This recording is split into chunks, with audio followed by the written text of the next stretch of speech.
Moin liebe Tokikers der Guten, mein Name ist Markus Weiser und ich bin heute auch dabei bei der Platt Art Festival 2019.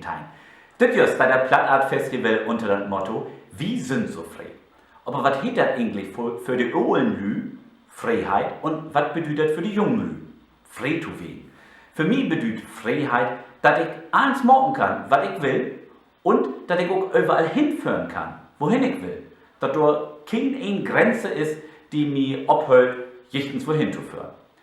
Aber am 23. März, Glock 7 am Abend, da sind in 3 Generationen, die Geschichten auf Platt vertellt oder vorliest, die sich um das Thema Wie sind so frei breit.